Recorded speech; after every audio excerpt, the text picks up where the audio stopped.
Делегация правительства Коми работала в Усть-Куломском районе. Ранним утром члены Кабинета министров осмотрели 5 местных предприятий. А в здании районной администрации проходило выездное заседание правительства. Тема – реализация плана диверсификации экономики. Как отметил руководитель профильного министерства, для Коми это первый стратегический документ, утвержденный на федеральном уровне. Он включает в себя 50 инвестиционных проектов. Они реализовываются в 15 муниципалитетах. О том, какие преобразования ждут Усть-Куломский район, расскажет Павел Королев.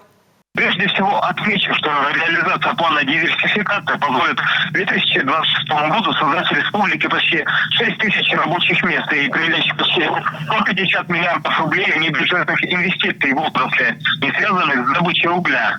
Что касается непосредственно Усть-Куломского района, то в предыдущие 2 года здесь был реализован проект освоения месторождения строительного камня Ишиками.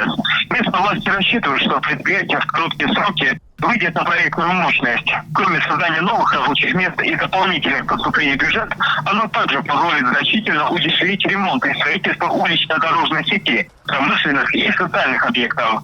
Еще одно предприятие НПС выражает готовность участия в решении социально-экономических вопросов путем заключения соглашений. Более того, предприятие уже в текущем году оказало значительную финансовую помощь при сборе гуманитарной помощи для мобилизованных Усть-Куломского района. Кроме того, в плане диверсификации экономики заявлены еще 2 проекта предприятия «Известком». Это добыча и переработка известняка на участке Белоборск Усть-Куломского района и строительство завода по производству извести. Срок реализации до 2026 года. Предполагается, что будет создано 350 рабочих мест. Есть в плане диверсификации и новое лесопильное производство на базе уже действующего предприятия «Коми Инвестпром». Оно также активно помогает семьям военных, участвующих в спецоперации, и поддерживает местную волейбольную команду «Парма». Предполагается в районе и расширение лесопильного производства на базе также действующего предприятия. Подробнее в следующих выпусках новостей.